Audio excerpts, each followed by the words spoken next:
كلنا عندنا طموحات وأحلام كبيرة نفسنا نوصل لها ونحققها، بس السؤال هنا، هل كلنا بنقدر نوصل ونحقق الطموحات دي؟ للأسف الشديد الإجابة لأ. الأهداف عمرها ما هتتحقق بالنية بس، الهدف عشان يتحقق فهو محتاج منك نية وخطة. علشان كده هنعرف مع بعض إزاي أقدر أحط لنفسي أهداف ذكية أقدر أوصل لها عن طريق 5 حاجات. أول نقطة معانا، الهدف بتاعك لازم يبقى محدد. يعني الأهداف اللي على شكلة أنا عايز أعيش حياة صحية أكتر، أو عايز أبقى ناجح، أو عايز أبقى غني. للأسف الشديد الأهداف اللي بتبقى من النوع ده بتبقى فضفاضة نوعا ما، فأنت مش بتلاقي نفسك حققت منها حاجة. هدفك لازم يبقى محدد. بدل ما أقول أنا عايز أعيش حياة صحية أكتر، فأنا هقول أنا هبدل الصودا اللي بشربها بمية، أو هبدأ أتحرك أو أنزل جيم، أو هبدأ إن أنا أدور على مجال جديد أقدر أحقق منه دخل أعلى.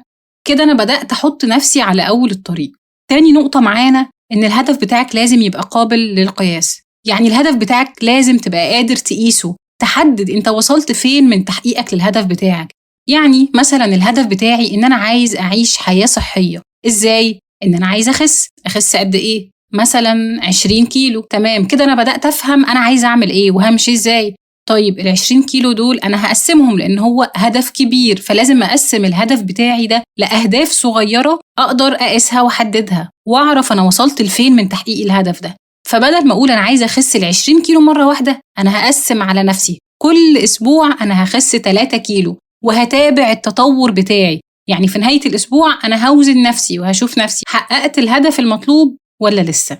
والجزئية دي مهمة لأنك بتقدر فيها تتابع التقدم بتاعك وتحدد نجاحاتك الصغيرة في الوصول للهدف ده، علشان تقدر تحتفل بنجاحاتك الصغيرة دي. وده بيحافظ على حماسك إنك تقدر تقسم أهدافك الكبيرة لأهداف صغيرة، فبيسهل إدارتها وتنفيذها. ثالث نقطة معانا، هدفك لازم يبقى قابل للتحقيق. يعني ما ينفعش أحط لنفسي أهداف مستحيلة وأقول أنا عايز أبقى غني خلال السنة دي وأنا أساساً لسه ما بشتغلش وبدور على شغل.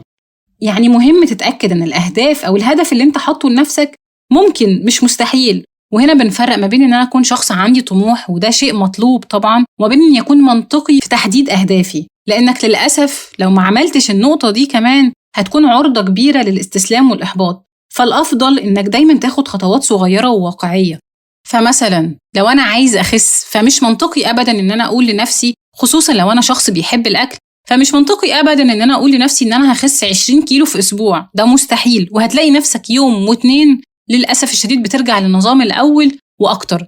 النقطة الرابعة معانا، مهم إن يكون الهدف اللي أنت بتحطه لنفسك ده له صلة بالاتجاه اللي أنت عايز حياتك توصل له، سواء اتجاه مهني أو شخصي. من المشاكل الشائعة في الوقت اللي احنا فيه ده هي إننا عندنا أهداف كتيرة قوي عايزين نحققها، أو بنسعى لأهداف غلط من البداية. علشان كده أنت محتاج تسأل نفسك، أنا ليه عايز أحقق الهدف ده؟ يعني أنا عايز أطور من نفسي، فقررت إن أنا أروح أخد كورس في لغة أسبانية. هي اللغة في حد ذاتها مفيدة، ما اختلفناش، ولكن هل تعلم اللغة دي على وجه الخصوص هيفيدني في حياتي؟ في حد حواليا في الدايرة اللي حواليا هقدر أتعامل معاه باللغة دي؟ الإجابة لأ. يبقى أنا كده اتعلمت علم ولكني أنا ما نفعتش نفسي بيه ولا نفعت اللي حواليا بيه، فبالتالي ده ما كانش هدف ذكي. آخر نقطة معانا، ودي نقطة في غاية الأهمية، الهدف بتاعي لازم يكون له مدة زمنية محددة. هدفك لازم له موعد نهائي.